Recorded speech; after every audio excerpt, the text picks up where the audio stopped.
Innal hamdalillah nahmaduhu wa nasta'inuhu wa nastaghfiruh wa na'udzu billahi min syururi anfusina wa sayyiati a'malina. Man yahdihillahu fala mudhillalah wa man yudlil fala hadiyalah. Wa asyhadu an la ilaha illallah wahdahu la syarikalah wa asyhadu anna Muhammadan abduhu wa rasuluh sallallahu alaihi wa ala alihi wa sahbihi ajma'in. Amma ba'd. Ayyuhal ikhwah wal akhwat, azani wa azzakumullah. Kita bertemu kembali di malam Sabtu untuk mengkaji tafsir Jalalain karya Imam Jalaluddin As-Suyuti dan Jalaluddin Al-Mahalli. Ya, pada pertemuan sebelumnya kita sudah atau masih di surat Muhammad, ya, kita di surat Muhammad terakhir 31 ya, sampai 31 apa? Enggak faedah. 31 ya. Kita baca sampai 31 kemarin. Ya, jadi kemarin baca dari ayat ke 29 ya. Ya, jadi kita baca dari ayat 29. Am hasibal ladina fi qulubihim maradun alla yukhrijallahu amwanahum. Apakah orang-orang yang di dalam hati mereka ada penyakit mengira bahwa Allah tidak akan menampakkan kebencian mereka, menampakkan kedengkian mereka? Walau nasya'u la'arainakahum fala'araftahum bisimahum wala ta'rifannahum fi lahnil qaul wallahu ya'lamu a'malakum.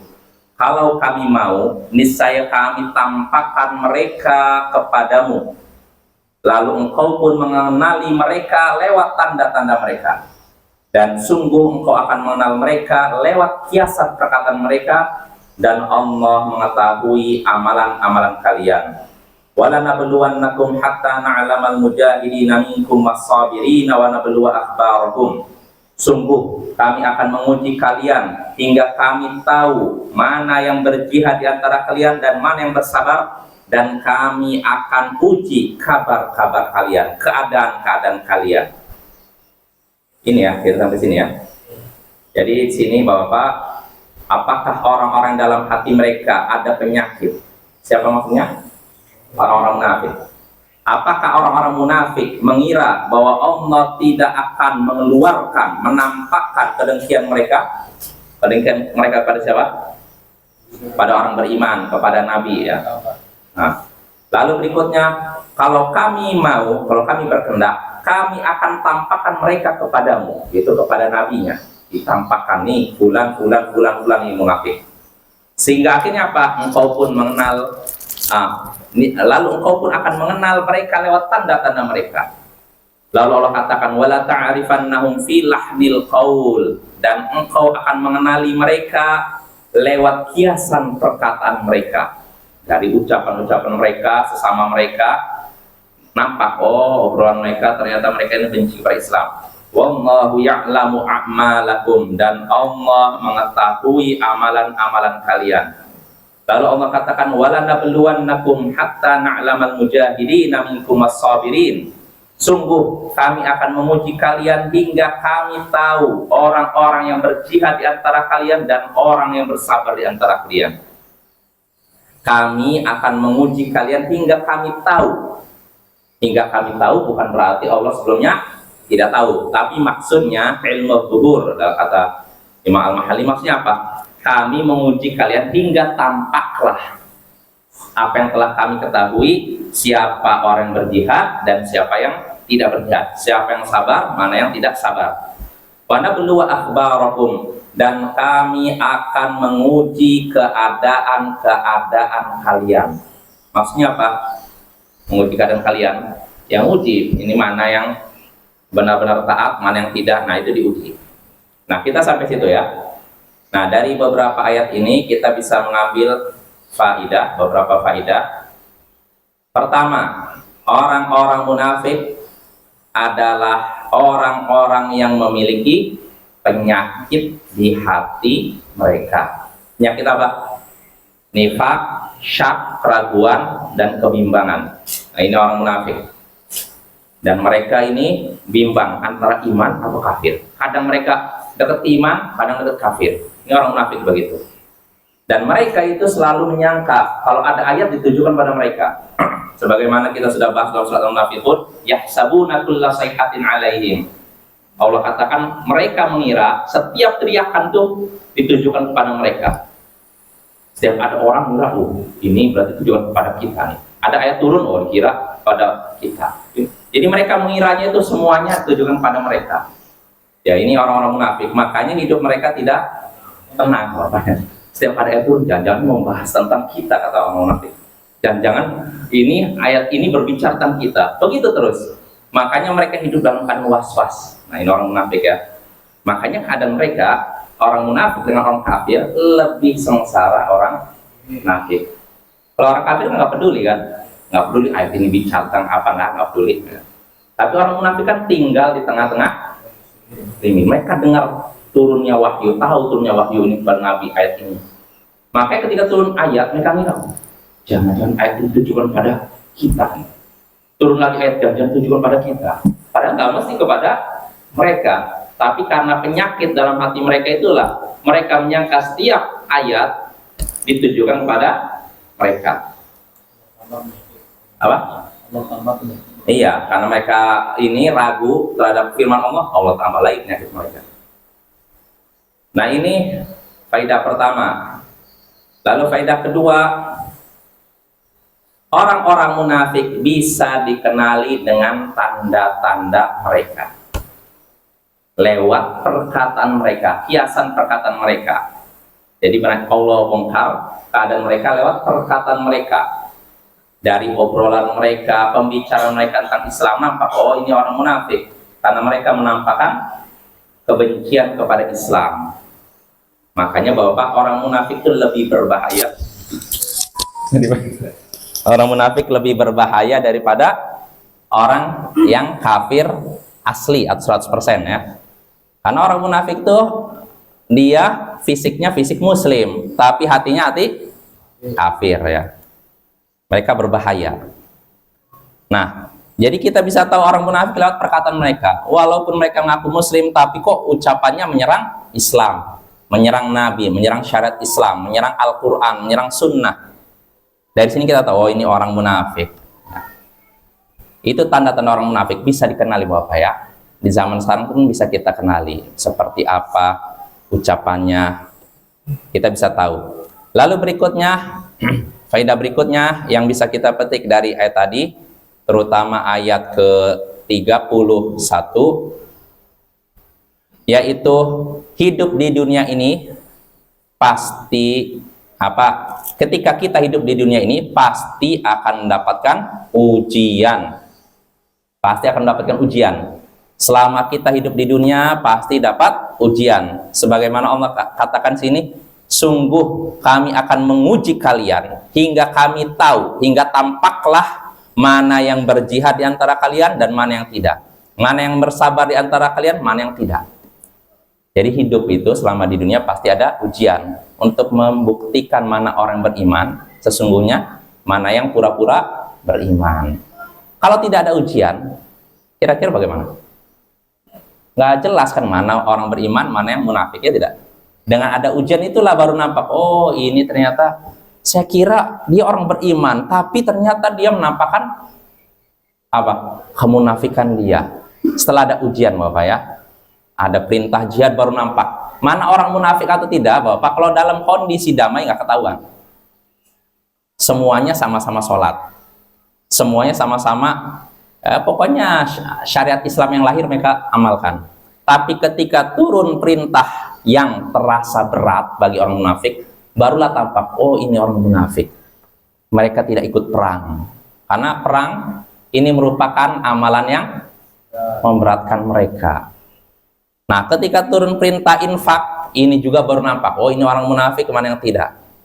Karena perintah untuk infak ini memberatkan orang-orang munafik. Karena mereka harus mengeluarkan harta mereka. Jadi Bapak, selama kita hidup di dunia pasti diuji oleh Allah supaya nampak mana yang beriman sesungguhnya, mana yang tidak. mana yang kokoh di atas Islam, mana yang tidak, mana yang kokoh di atas tauhid, mana yang tidak, ya. Kalau tidak diuji, semua orang bisa ngaku beriman, Bapak ya. Nah itu, lalu berikutnya, ya sampai situ ya. Itu beberapa faidah yang bisa kita petik dari ayat 29 sampai ayat 31. Kita masuk ayat berikutnya. A'udzu billahi minasyaitonir rajim. Innal ladzina kafaru wa saddu 'an sabilillahi wa syaqqur rasula min ba'di ma tabayyana lahumul huda la yadurrullaha syai'a wa sayuhbitu a'malahum. Sini dulu satu ayatnya. Innal ladzina kafaru, sesungguh, wa innal ladzina kafaru wa saddu an sabilillah, sesungguhnya orang-orang kafir dan menghalang-halangi dari jalan Allah, wa syaqur rasula min ba'di ma tabayyana lahumul huda, dan mereka durhaka kepada Rasul setelah jelas petunjuk bagi mereka, la yadurrullah syai'a, mereka tidak akan membahayakan Allah sedikit pun, wasayuhbitu a'malahum, dan dia akan melenyapkan amalan-amalan mereka.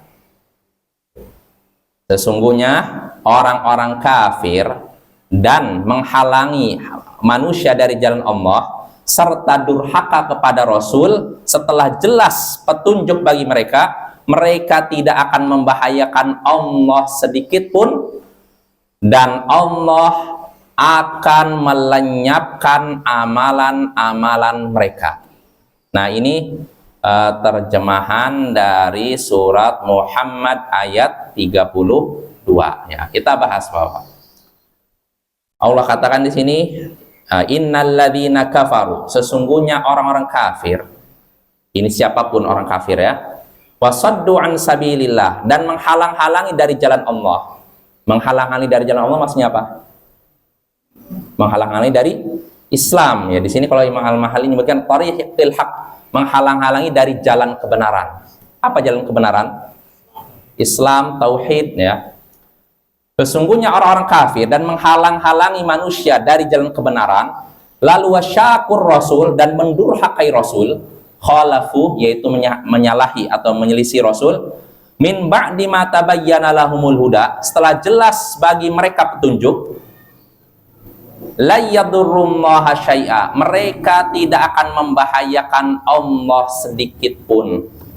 Artinya Bapak, ketika orang-orang pada kafir menentang Rasul, lalu durhaka kepada Rasul, itu tidak akan membahayakan Allah sedikit pun. Artinya kedurhakaan hamba tidak berpengaruh pada kekuasaan Allah. Seandainya, dalam hadis sebutkan, seandainya orang dari awal sampai akhir semuanya durhaka, berada dalam hati mereka, hati orang paling buruk di muka bumi, itu tidak akan mengurangi kekuasaan Allah sedikit pun. Artinya nggak berpengaruh. Mau hambanya durhaka, nggak akan berpengaruh. Mau hambanya semuanya taat, itu juga tidak akan menambah kekuasaan Allah sedikit pun. Artinya Allah tidak akan berpengaruh karena kedurhakaan hamba, dan juga Allah tidak berpengaruh karena ketaatan hamba. Jelas Bapak ya? Jadi ketika orang kafir melancarkan makar, kafir, terus menghalang-halangi dari jalan Allah, ini kan makar kan? Bukan cuma kafir, seandainya kafir saja ini ringan. Sudah kafir menghalangi manusia dari jalan Allah, menghalangi manusia agar tidak masuk Islam. Setelah itu mendurhakai Rasul, setelah jelas bagi mereka petunjuk, itu tidak akan membahayakan Allah sedikit pun. Dan Allah setelah tidak membahayakan Allah sedikit pun, wasayuhbitu a'malahum, dan Allah akan melenyapkan amalan mereka. Artinya melenyapkan amalan mereka maksudnya apa? Gak dapat pahala. Loh, apa orang kafir melakukan kebaikan? Melakukan kebaikan. Orang musyrik pun melakukan kebaikan. Ya tidak Bapak? Ya. Bahkan kalau kita lihat organisasi-organisasi LSM yang aktif memberikan bantuan kemanusiaan di Indonesia, di antara LSM yang ada yaitu LSM kafir. agama tertentu disebutkan, ada agamanya Bapak ya. Mungkin Bapak bisa lihat lah, ada di TV kan, LSM-nya terkenal, tapi kafir itu. Bahkan bukan lagi ahli kitab. Kalau ahli kitab masih mending kan, ini bukan ahli kitab ya. Mereka benar-benar musyrik tulen ya. Tapi walaupun begitu mereka rajin ya tidak, cuman bermanfaat tidak kebaikan yang mereka tebarkan.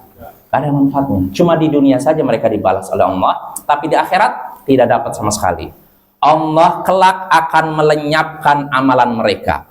Nggak dapat sama sekali pahala. Di sini kata Imam Al-Mahalli, ketika menjelaskan dia akan melenyapkan amalan mereka, yubtiluha min sadaqatin wa nahwiha fala yarawna laha fil akhirati thawaba. Allah akan melenyapkan amalan mereka berupa sedekah dan semacamnya. Nah, artinya orang-orang musyrik pun sedekah Bapak. Dan semacamnya. Seperti apa? Silaturahim. Ya tidak? Lalu berbuat baik kepada menolong orang yang susah.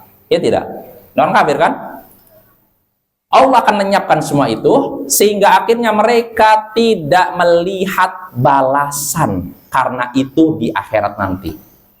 Padahal sudah melakukan berbagai kebaikan tapi nggak dapat balasan sama sekali di akhirat. Ya, ini keadaan orang kafir. Nah di sini Imam Al-Mahalli menyebutkan nazalat fil mut'imin min ashabi Badr au fi Quraidah wan Nadir. Ayat ini turun terkait dengan orang-orang yang memberi makan dari kalangan orang-orang kafir yang ikut perang Badar, atau ayat ini turun terkait dengan orang-orang kafir dari Bani Quraidah dan Nadir. Quraidah wan Nadir dan Nadir. Jadi artinya gini, ayat ini kata Imam Al-Mahalli turun tentang orang-orang yang memberi makan dari kalangan pasukan yang ikut perang Badar. Maksudnya ini orang-orang musyrik. Maksudnya gimana? Ini disebutkan dalam tafsir At-Tabari kalau tidak salah. Maksudnya di kalangan orang-orang musyrik Mekah ada di antara mereka yang sering berbagi makanan. Di sini kan mut'imun, memberi makan.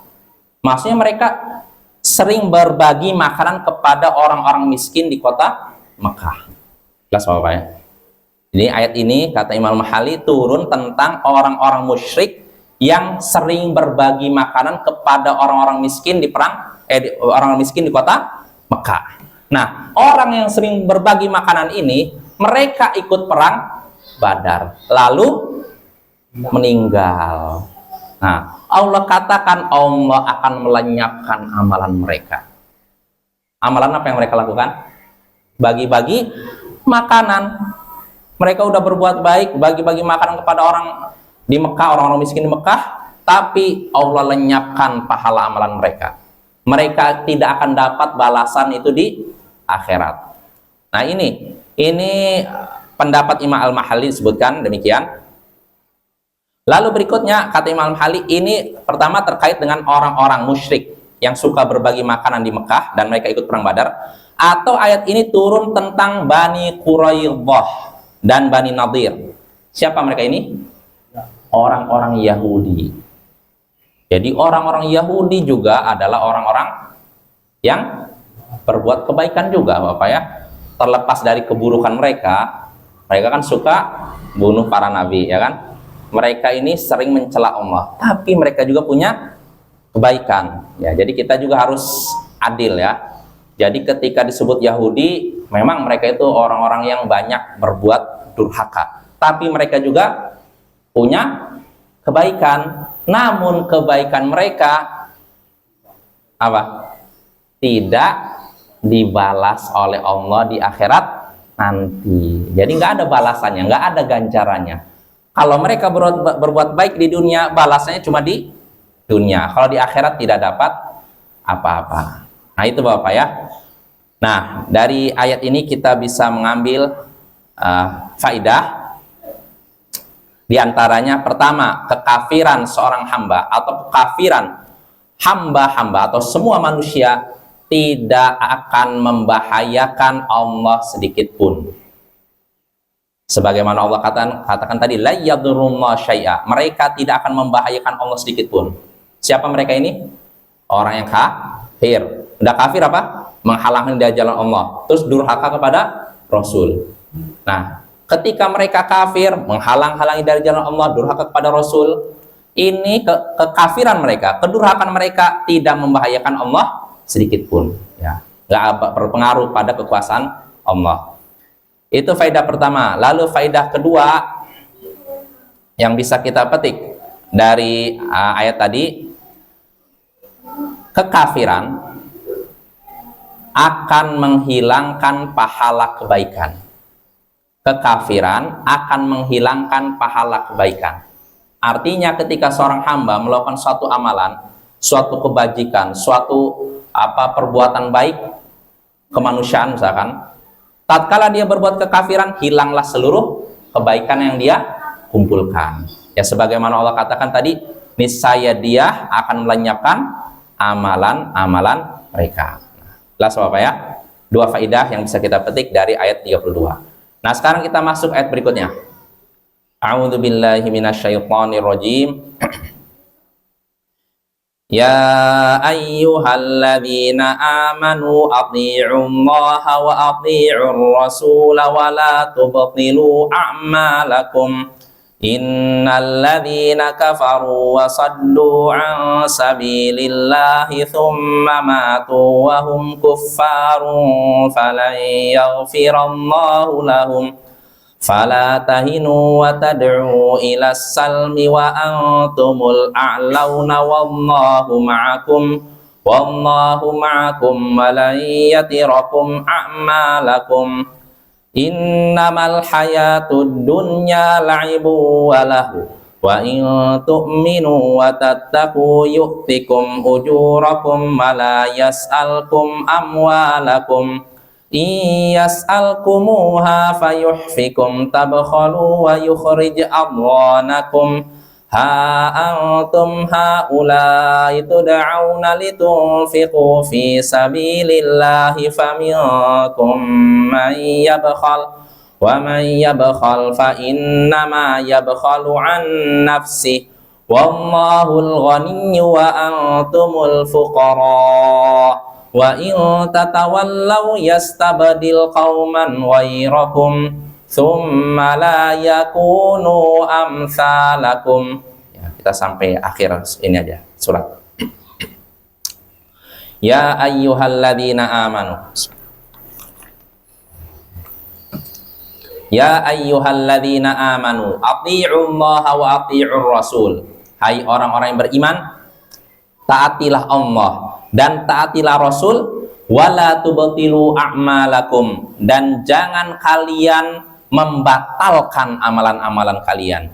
Innalladzina kafaru wa saddu an sabilillahi tsumma matu wa hum kuffar falan yaghfirallahu lahum. Sesungguhnya orang-orang kafir dan menghalang-halangi dari jalan Allah, lalu mereka mati dalam keadaan kafir, maka Allah tidak akan mengampuni mereka. Fala tahinu wa tad'u ila salmi wa antumul a'laun. Maka jangan kalian merasa rendah, merasa hina, lalu meminta damai, padahal kalianlah yang unggul, kalianlah yang lebih tinggi. Wallahu ma'akum, dan Allah bersama kalian. Wala yatirakum a'malakum, dan Allah tidak akan mengurangi amalan kalian. Innamal hayatud dunya la'ibu wa lahu. Sesungguhnya kehidupan dunia itu permainan dan sia-sia. Wa in tu'minu wa tattaqu yu'tikum ujurakum. Kalau kalian beriman dan bertakwa, niscaya Dia memberikan kepada kalian pahala kalian. Wala yas'alkum amwalakum, dan Dia tidak akan meminta kepada kalian harta kalian. Iyas'alkumuha fayuhfikum tabkhalu wa yukhrij adghanakum. Kalau Dia meminta kepada kalian lalu mendesak kalian, niscaya kalian bakhil, pelit, sehingga akhirnya Dia menampakkan kedengkian kalian. Ha antum haulai tud'auna litunfiqu fi sabilillah. Demikianlah kalian diajak untuk berinfak, mengeluarkan infak di jalan Allah. Faminkum may yabkhal, namun di antara kalian ada yang bakhil, yang pelit. Wa may yabkhal fa innama yabkhalu an nafsi. Siapa yang bakhil, pelit, maka dia bakhil terhadap dirinya sendiri. Wallahul ghaniyyu wa antumul fuqara. Allah itu maha kaya, sedangkan kalian itu fakir, amat membutuhkan Allah. Wa in tatawallau yastabdil qauman ghairakum. Kalau kalian berpaling, niscaya Allah akan mengganti kalian dengan kaum yang lain selain kalian. Tsumma la yakunu amsalakum. Lalu mereka pun tidak seperti kalian. Nah, ini Bapak ya, ini surat Muhammad ayat 33 sampai terakhir 38 ya. Kita bahas dari ayat 33. Ya ayyuhalladzina amanu athi'ullaha wa athi'ur rasul. Hai orang-orang yang beriman, taatilah Allah dan taatilah Rasul. Wala tubtilu a'malakum. Dan jangan kalian membatalkan amalan-amalan kalian. Hai orang-orang yang beriman, taatilah Allah dan taatilah Rasul. Ini maknanya jelas ya. Artinya Allah menyuruh kita menaati Allah, menaati Rasul. Nah, namun pertanyaan berikutnya, wala tubtilu a'malakum, dan jangan kalian membatalkan amalan kalian. Apa maksud membatalkan amalan kalian? Oh, Pak.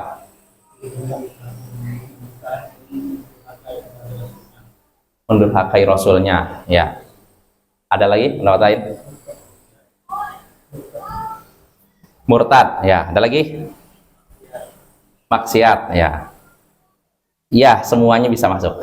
Karena kata Imam Al-Mahalli di sini Bapak, wala tubtilu a'malakum bil ma'asi mathalan. Jangan kalian membatalkan amalan kalian dengan maksiat contohnya.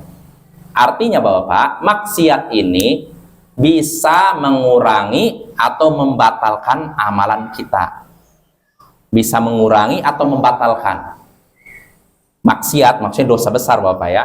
Makanya Imam Qatadah bin Di'amah As-Sadusi ketika menafsirkan ayat ini, beliau menyatakan sebagaimana kebaikan bisa menghapuskan kesalahan, maka kesalahan pun bisa mengurangi kebaikan. Jelas Bapak ya? Kita punya kesalahan, punya dosa nih. Bisa dikurangi dengan cara apa? Dengan berbuat baik kan? Dengan berbuat baik dikurangi kesalahan kita. Maka begitu pula kebaikan kita bisa berkurang karena apa? Kesalahan, kemaksiatan kita. Nah ini ya. Jadi yang namanya maksiat bisa mengurangi atau membatalkan. Kalau yang membatalkan seperti apa? Jadi tidak semua maksiat membatalkan Bapak ya. Ini keyakinan Ahlus Sunnah ya. Kecuali kalau kita jadi Khawarij. Karena Khawarij berpendapat pelaku dosa besar kafir, keluar dari Islam. Artinya apa? Seluruh amalannya batal. Sholatnya batal. Misalkan ada orang rajin sholat, sering berbagi sedekah, lalu pokoknya menyambung silaturahim, ramah dengan tetangga, tapi suatu hari dia main judi. Kalau orang Khawarij menyaksikan ini, kafir. Terus bagaimana amalannya? Semuanya lenyap katanya. Karena bagi mereka semua perbuatan dosa besar melenyapkan seluruh kebaikan kita. Nah ini Khawarij ya. Jadi Khawarij beranggapan dosa besar apapun itu bisa melenyapkan seluruh amalan kita. Sedangkan Ahlus Sunnah nggak seperti itu. Yang bisa melenyapkan amalan kita apa itu? Dosa apa? Syirik Bapak. Kalau seorang berbuat syirik memang lenyap seluruh amalannya. Orang sudah rajin sholat, rajin sedekah, rajin silaturahim, rajin berbagi kepada tetangga, tiba-tiba ketika nempati rumah baru sembelih ayam, kucurkan di pojok rumah. Ini bisa lenyap seluruh amalannya. Jelas Bapak ya? Kalau syirik iya, tapi kalau selain syirik dosa besar enggak. Tidak melenyapkan amalannya, tidak membatalkan amalannya, tidak membatalkan keislamannya. Cuma bisa mengurangi apa? Perbuatan baiknya bisa mengurangi imannya. Nah ini Bapak ya, kita harus belajar akidah nih, karena kalau enggak bisa terjatuh pada pemikiran Khawarij ya, yang mudah mengkafirkan umat Islam. Nah, jadi tidak semua tidak semua dosa membatalkan amalan kita. Yang bisa membatalkan amalan kita dosa apa? Syirik ya. Adapun selain syirik, selain dosa kekafiran, itu tidak membatalkan amalan tapi bisa mengurangi. Ya, bisa mengurangi. Kalau makin sering dilakukan, berkurang bahkan bisa habis. Makanya walaupun ini kan bukan syirik, nggak apa-apa saya judi, jangan juga. Kalau terus menerus bisa menghabiskan apa? Amalan kita dan bisa menghabiskan iman kita. Jadi jangan pandang remeh dosa besar ya, walaupun bukan syirik. Kalau orang yang mengesahkan Allah dengan sempurna, dia tinggalkan semua itu, mau dosa syirik dan dosa selain syirik ya. Nah itu Bapak ya. Dan ada juga para ulama yang menggunakan ayat ini untuk menyatakan tidak boleh kita membatalkan ibadah sunnah setelah kita mengerjakannya. Para ulama menyatakan tadi, jangan kalian batalkan apa tadi ayatnya? Amalan kalian. Nah, di antara para ulama ada yang berpendapat menggunakan ayat ini, tidak boleh kita membatalkan ibadah kita yang hukumnya sunnah setelah kita memasukinya, mengerjakannya. Maksudnya apa Bapak? Contohnya, kita kan sholat maghrib. Selesai sholat maghrib ada sholat sunnah tidak? Ada kan sholat rawatib kan? 2 rakaat setelah sholat maghrib. Nah, ini kan wajib apa sunnah? Sunnah. Nah, sebagian ulama, kalau kita sudah Allahu Akbar, udah takbir nih, tandanya udah mulai sholat sunnah itu kan, maka menurut sebagian ulama nggak boleh kita batalkan ketika itu. Misal, di rumah ada anak saya lagi harus batalkan, nggak boleh, selesaikan, harus selesaikan. Ini ibadah sunnah. Dalilnya apa ayat tadi katanya? Jadi sebagian ulama menggunakan ayat ini untuk menyatakan tidak boleh kita membatalkan ibadah kita setelah kita udah memasukinya, mengerjakannya. Tapi kalau sebelum mengerjakannya silahkan aja, belum mengerjakan nggak jadi. Tapi kalau sudah mengerjakan nggak boleh dibatalkan. Ini pendapat sebagian ulama Bapak ya. Namun ini tentu saja pendapat yang bukan satu-satunya, karena ada ulama lain yang berpendapat boleh kita membatalkan ibadah yang sunnah. Ya, maksudnya apa? Ya, misal kita lagi sholat, Allah Akbar. Lalu kita ada keinginan, saya mau ini aja lah, ke rumah aja lah. Sepertinya anak saya lagi butuh ini, tinggalkan. Nah, menurut sebagian ulama boleh. Ini pendapat Imam Syafi'i. Alasannya apa? Kata Imam Syafi'i, yang namanya sunnah kan boleh dikerjakan, boleh tinggalkan. Artinya kalaupun dibatalkan, nggak dosa ya kan? Jangankan dibatalkan, sudah tidak mengerjakannya sama sekali, dosa tidak? Tidak. Nah, apalagi itu. Makanya kata Imam Syafi'i, ayat ini nggak berlaku bagi sholat-sholat ibadah-ibadah yang hukumnya sunnah. Tapi kalau yang wajib iya katanya. Jelas Bapak, wajib. Yang wajib contohnya gini lah, misalnya kita sholat isya nih nanti. Ada orang sudah sholat Allahu Akbar, tiba-tiba saya mendingan ini aja lah, ngejemput anak saya di sana. Batalkan. Bukan karena ingin buang air kecil, bukan, tapi dia membatalkannya tanpa alasan yang dibenarkan. Nah, kalau seperti ini tidak boleh. Jelas ya? Tapi kalau sholat sunnah, membatalkannya tanpa alasan yang seperti buang air kecil atau apanya, menurut sebagian ulama, menurut Imam Syafi'i ini boleh. Dan inilah pendapat yang kuat. Jelas apa ya? Kalau sholat wajib jangan kita batalkan. Kecuali kalau ada alasan yang benar-benar darurat. Misalkan sholat wajib, kita udah sholat, ingin buang air kecil nih. Kan yang seperti ini, boleh tidak kita batalkan? Boleh. Jangan ditahan, karena ada larangan dari Nabi, sholat dalam keadaan menahan itu. Bahkan kalau pendapat Ibnu Hazm, kalau salah, orang yang sholat dalam keadaan nahan itu sholatnya batal. Walaupun ini pendapat yang kurang, tidak bisa dikatakan benar ya, maksudnya kurang benar ya, kurang tepat ya. Yang benar, orang yang sholat dalam keadaan nahan buang air kecil, sholatnya makruh saja, tidak sampai haram, apalagi batal ya. Maka Bapak, kalau kasusnya misalkan seorang sholat lalu membatalkan karena buang air kecil, buang angin, maka ini boleh kan? Nah, tapi kalau tanpa alasan seperti tadi, maka nggak boleh dibatalkan. Semata-mata, saya pengen ketemu teman saya lagi nunggu di pasar, udah sholat Allahu Akbar, sholat isya, dia batalkan, nggak boleh. Tapi kalau sholat sunnah boleh, menurut pendapat yang kuat.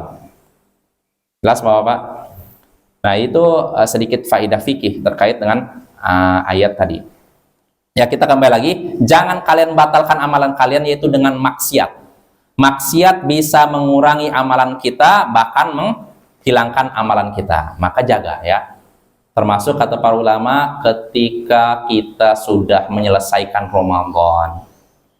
Kita kan Ramadan, Masya Allah semangat kan, ibadahnya, sholat malamnya, baca Qur'annya, sedekahnya. Jangan sampai kata para ulama, setelah Ramadan kita maksiat lagi. Sehingga akhirnya apa? Pahala yang sudah kita kumpulkan di bulan Ramadan, kita batalkan karena perbuatan kita sendiri. Kita hilangkan karena perbuatan kita sendiri. Dengan cara apa? Maksiat. Jadi udah dikumpulkan, karena kita maksiat terus berkurang sampai habis. Nah, maka kata para ulama, jaga. Kalau kita selama bulan Ramadan jauh dari maksiat, hendaknya kita juga setelah Ramadan jauh dari maksiat. Kalau kita selama Ramadan jaga ibadah, hendaknya setelah Ramadan juga jaga ibadah ya. Jadi kata para ulama, jangan jadi hamba Ramadan. Maksudnya apa hamba Ramadan? Kata para ulama, la takun apa bahasa Arabnya? Jangan kalian menjadi hamba Ramadan. Maksudnya apa? Maksudnya ibadahnya cuma di bulan Ramadan. Setelah bulan Ramadan libur ibadahnya. Malas lagi sholat, malas lagi baca Quran, malas. Nah ini jangan ya. Kita hamba Allah, bukan hamba Ramadan. Makanya ibadahnya sepanjang waktu, bukan cuma di bulan Ramadan saja. Nah itu Bapak ya, kita lanjut lagi. Jadi Allah tadi menyatakan, hai orang-orang beriman, taatilah Allah dan taatilah Rasul, dan jangan kalian membatalkan amalan kalian, yaitu dengan dosa dan maksiat. Innalladzina kafaru wa saddu an sabilillah tsumma matu wa hum kuffar falan yaghfirallahu lahum. Sesungguhnya orang-orang kafir dan menghalangi manusia dari jalan Allah, lalu mereka mati dalam keadaan kafir, maka Allah tidak akan ampuni mereka. Orang-orang kafir lalu menghalangi manusia dari jalan Allah, lalu matinya dalam keadaan kafir, maka Allah tidak akan ampuni mereka. Artinya Bapak, orang yang mati dalam keadaan kafir tidak mungkin dapat ampunan Allah. Makanya ketika Abu Thalib meninggal dalam keadaan tidak mau mengucapkan la ilaha illallah, Nabi kan pengen memohon ampun kepada Allah untuk Abu Thalib, lalu Allah tegur. Langsung menurunkan ayat, maka nalin nabi walladzina amanu an yastaghfiru lil musyrikin. Tidak sepantasnya bagi seorang nabi dan orang-orang beriman memohon ampun kepada Allah untuk orang-orang musyrik. Jadi nggak pantas orang mati dalam keadaan musyrik, kafir, lalu ya Allah ampunilah dia, nggak bisa. Maka Bapak, kalau ada orang kafir musyrik meninggal, nggak boleh kita mengucapkan kata-kata yang menunjukkan semoga dia diterima di sisinya, misalkan. Sisi siapa? Sisi Allah, sisi iblis. Ya, jadi nggak boleh ya. Jadi kadang sebagian orang mungkin basa-basi ya, akhirnya menggunakan kata-kata gitu, nggak boleh. Ya cukup kalau kita mau ya begini aja. Ya, apa? Bela sungkawa, saya bela sungkawa atas kematian ini, selesai. Nggak usah ditambah-tambah, semoga dia diampuni, diterima di sisinya, nggak boleh ya. Karena Allah tidak akan menerima orang yang mati dalam keadaan kafir dan musyrik. Ya mungkin cukup Bapak ya. Insya Allah sisa ayat akan kita bahas. Kita selesaikan pertemuan berikutnya sampai akhir surat Muhammad insya Allah ya. Ya subhanakallahumma bihamdik asyhadu an la ilaha illa anta astaghfiruka wa atubu ilaik. Assalamualaikum warahmatullahi wabarakatuh.